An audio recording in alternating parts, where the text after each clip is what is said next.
Hello guys, welcome to my channel. मेरे channel में आप लोगों का बहुत बहुत स्वागत है। और इस शादी स्पेशल ब्लॉग में देखिए, मंडप के नीचे लड़की को बैठाया गया है और अब तेल चढ़ाने के लिए पूजा की जा रही है। सामने उनकी बहन बैठी हुई है। तो यहाँ सगी बहन नहीं है, तो मामा की लड़की से करवाया जा रहा है। यहाँ पर अब छोटी बहन तेल चढ़ाती है।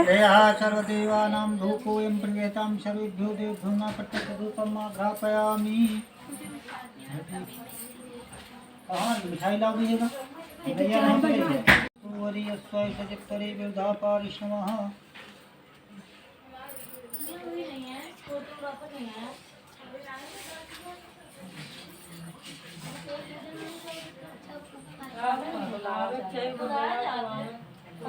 ओम वनस्पतोत्पन्नो गन्धाढ्यो गन्धमुत्तमाग्रयः सर्वदेवानां धूपोऽयं प्रणीयतां सर्वेभ्यो देवेभ्यो न प्रत्यक्षधूपम् आघ्रापयामि।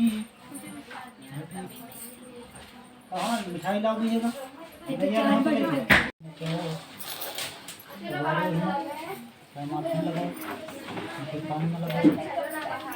पंडित जी अपन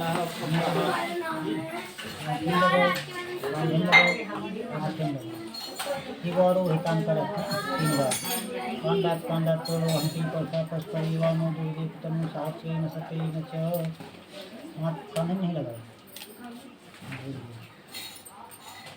एक बार कांडात कांडात तोड़ो हंसी परसा पस परिवानो दुर्दीप्तम चाहिए हेमानी साल हाथ इन जमाई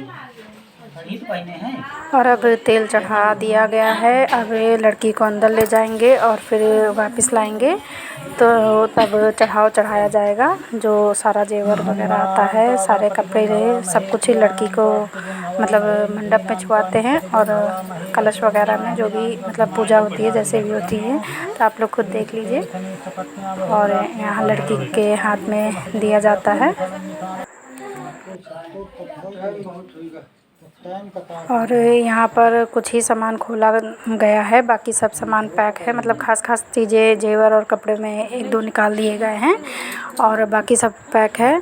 क्योंकि थोड़ी सी जगह की कमी है, छोटे घर में मतलब थोड़ा सा दिक्कत होती है। मंडप के नीचे छोटी जगह होती है, इसलिए दो चार चीज़ें खोल दी गई हैं और बाकी सब चीज़ें ऐसे ही छुआ दी गई हैं। और अब फिर छोटी बहन सुहाग चढ़ाती है। तो यहाँ पर सिंदूर पहले अपने लगाना है और उसके बाद फिर दुल्हन के लगाया जाता है। तो यहाँ पर सुहाग देने की मतलब बहन सुहाग चढ़ाती है। मतलब इसको कुछ और भी कहते होंगे, मुझे ढंग से मालूम नहीं है, पर यहाँ सिंदूर चढ़ाया जाता है और फिर उसको नेक दिया जाता है। मतलब लड़के के यहाँ से जो कपड़े आते हैं तेल चढ़ाने के और सुहाग चढ़ाने का, तो वो बहन को दिया जाता है। और अब सब चीज़ होने, तेल चढ़ाने के बाद, सिंदूर चढ़ाने के बाद और चढ़ाव चढ़ने के बाद जेठ का कोच पड़ता है। तो हमारे यहाँ दो कोच डाले जाते हैं दुल्हन के। तो पहला जो कोच होता है आंचल में डाला जाता है दुल्हन के। तो ये जेठ और ससुर जो भी डालते हैं, पहला कोच जेठ डालता है, दूसरा ससुर डालते हैं। तो ये पीछे से दुल्हन के आंचल में डाला जाता है। गोद भराई जैसे होती है, उस तरह से इसे कोच डालना बोला जाता है।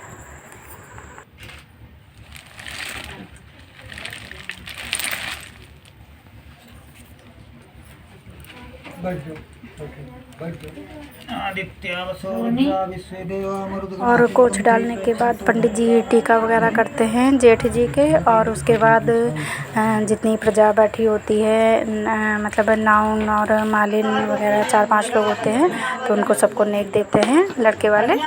और यहाँ देखिए मेरी थोड़ी सी झपकी लग गई थी, तो फिर मैं एकदम ठंड बहुत ज़्यादा थी क्योंकि गंगा के किनारे एक गाँव है, तो बहुत ज़्यादा ठंड थी। तो मैंने ठंड की वजह से उठ गई और फिर मुझे ये था कि मुझे शूट करना है, वीडियो बनाने हैं, तो मेरा ब्लॉग छूट जाता, इसलिए फिर मैं आ गई हूँ। आँखों में नींद चढ़ी हुई है। और यहाँ देखिए लड़का लड़की दोनों जो पूजा वूजा करने के बाद ये अग्नि शायद जलाई जा रही है।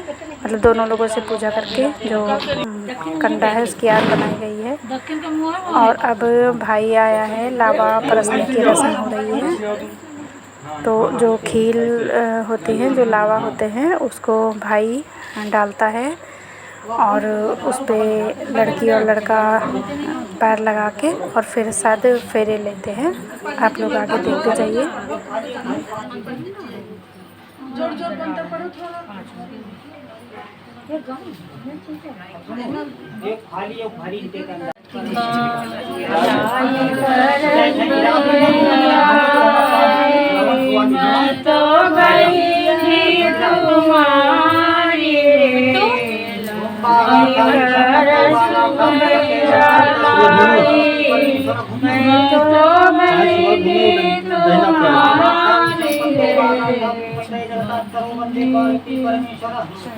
और इसके बाद पंडित जी 7 वचन सुनाएंगे कि किस तरह अभी देखिए लड़की हस्बैंड के दाहिने बैठी हुई है, तो वो वचनों में बताया जाएगा कि क्या क्या शर्तें रखती है दुल्हन कि मैं ये शर्तें मेरी पूरी करूँ तब मैं आपके बाएं अंग में आऊँगी।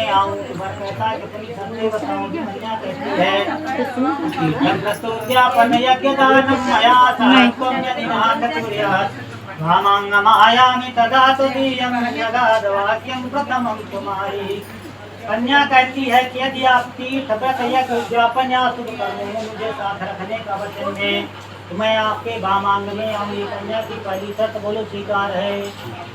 और अब पैर पूजाई की रस्म होगी। पैर पूजने वाली घर के जितने बड़े होते हैं वो सब पैर पूजेंगे। तो यहाँ लड़की के भाई भाभी पैर पूज रहे हैं। पहले टीका करेंगे, फिर पैर पूजे जाते हैं और जो सोना चांदी पैसे जो जिसकी मतलब हैसियत होती है वो देता है। तो यहाँ पर उसकी भाभी चैन पहना रही हैं और इसके बाद जितने लोग बड़े होते हैं वो करते हैं। और अब मेरे भैया भाभी, मेरे बड़े भाई और बड़ी वाली भाभी ये पैर पूज रही हैं। और इसमें जिसकी इच्छा होती है वो पैर पूजे, जिसकी इच्छा ना हो मतलब ना पूजे, कोई ज़बरदस्ती नहीं होती है। और इसमें माँ बाप, ताई, चाची जितने लोग होते हैं सब ने पूजा है, पर वीडियो बहुत बड़ा हो जाता इसलिए मैंने सब करना।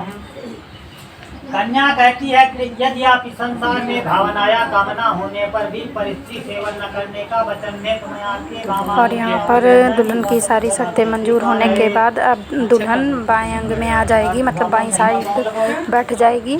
तो उसके बाद सिंदूर चढ़ाई और मंगलसूत्र पहनाने की रस्म होगी। तो यहाँ पर दूल्हा सिंदूर लगा रहा है और उसके बाद मंगलसूत्र पहनाया जाएगा।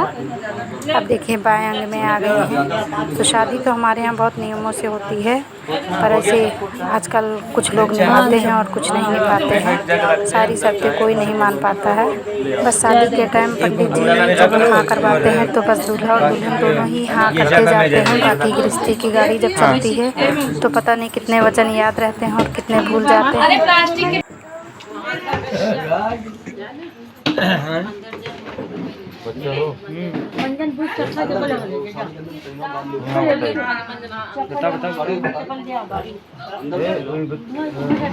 खोलने वाला नहीं है क्या? आप साड़ी ऊपर कर दो। ऊपर के जो आगे यहाँ लगा ले फोटो दे। पूरा ठीक है, आधी मांग ले साड़ी। यहाँ पर लड़का 5 बार मांग भरता है और 3 बार फिर लड़की इनके माथे पर तिलक करती है और शादी कंप्लीट हो जाती है।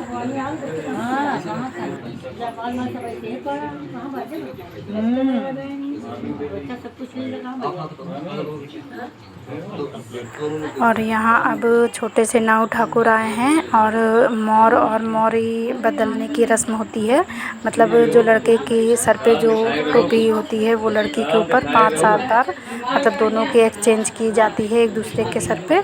और फिर अपनी अपनी टोपियाँ मतलब जो क्या कहते हैं सर पे मोरी और मोर जो रखा जाता है, आप लोगों के यहाँ पता नहीं क्या बोलते होंगे, तो उसको मतलब एक दूसरे के सर पर रखने के बाद फिर अपने अपने सर पर पहना दिया जाता है जो जिसका होता है। और उसके बाद बिछिया पहनाई की रस्म होती है। तो यहाँ भाभी बिछिया दबाती है और फिर लड़के वाले उधर से मतलब गिफ्ट लाते हैं। साड़ी और सुहाग का सामान भाभी को गिफ्ट किया जाता है। दूल्हा दुल्हन दोनों लोग मिलके ही गिफ्ट देंगे भाभी को। और बिछिया और अंगूठे का सब चीज़ मतलब 4 उंगलियों में बिछिया पहनाई जाएगी।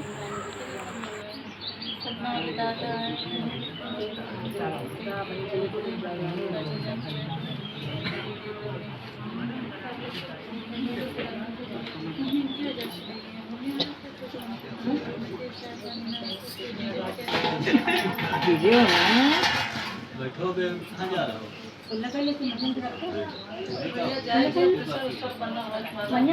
और शादी के टाइम पर जो बिछिया दबाई जाती है वो बिल्कुल प्योर चांदी की होती है। मतलब हर आराम से आप हाथ से उसे खोल सकते हैं और बिल्कुल आराम से ही उसे दबा सकते हैं, क्योंकि जो फैंसी बिछिया आती हैं तो उनको देखिए खोलने में और दबाने में बहुत तकलीफ़ होती है। और यहाँ पीछे सब लोग बैठे हैं, दुल्हन के पीछे दोनों भाभियाँ बैठी हैं, उनके पीछे लाइट कलर में मम्मी बैठी हैं, उनके बगल में मामी बैठी हैं। तो सभी लोग अब सुबह के करीब 5 बज रहे हैं।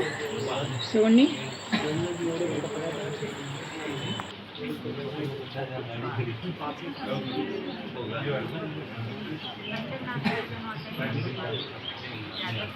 और इस टाइम मुझे तो इतनी नींद लगी हुई थी, क्योंकि मैं सुबह जल्दी निकली, उठी भी थी जल्दी, 4:30 बजे करीब उठ गई थी। और मेरी आंखों में नींद बहुत कस के चढ़ी है, पर मुझे वीडियो बनाने थे, शादी देखनी थी, इसलिए मैं सो नहीं पाई। और इस टाइम बहुत ज़्यादा हालत ख़राब हो गई थी मेरी, पूरा दिन सफ़र का हो गया था, फिर यहाँ शादी के फंक्शन में बैठे बैठे। और जब सुबेरा होने लगता है 4 और 5 के बीच में तो बहुत ही कस के नींद आती है। तो बस इसी तरह खड़े थे, सभी लोगों का हाल बुरा हो जाता है। और विदाई होते होते तो सभी लोग बिल्कुल अस्त व्यस्त हो जाते हैं। रात में तो फिर भी काम चलता रहता है।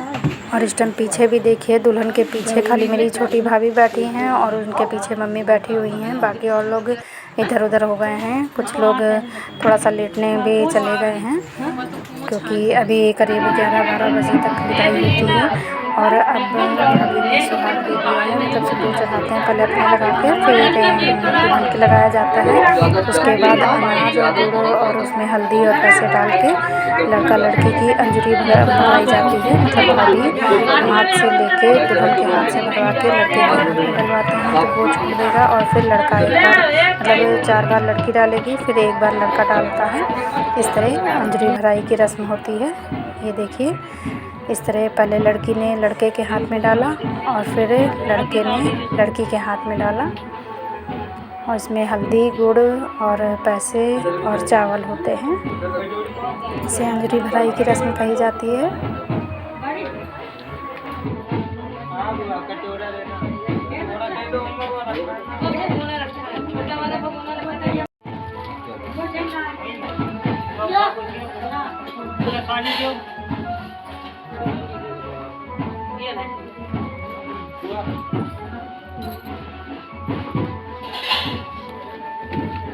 और इसके बाद जो भाभी बिछिया दबाई और अंजलि भराई, मतलब जो भी रस्में करवाती हैं, उसका नेग मिलता है। तो यहाँ कपड़े और मेकअप का सामान होता है, सुहाग का सामान होता है, और इसमें नेग भी होता है। जो भी जिसकी इच्छा हो, 100, 200, 500, 1000, 2000, जो जैसे भी नेग इस साड़ी पे रखा जाता है, तो वो ये सब लड़के वालों की तरफ से आता है।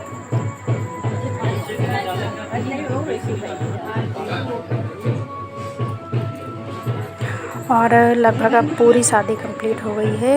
इसके बाद बस 1-2 रस्म बची हैं। तो अब ससुर जी आए हैं बहू के कोच डालने के लिए। जैसे जेठ ने डाला था, वैसे ही सुबह के टाइम ससुर जी का कोच पड़ता है। मतलब आंचल में पीछे से आकर मेवा, बतासे, पैसे, नारियल, ये सब शुभ सामान होता है इसमें। तो ये लड़की की कोच में डाला जाता है बहू के। तो बस गाइस, आज का ब्लॉग इतना ही। कल फिर मिलेंगे नई रस्मों के साथ। Bye bye.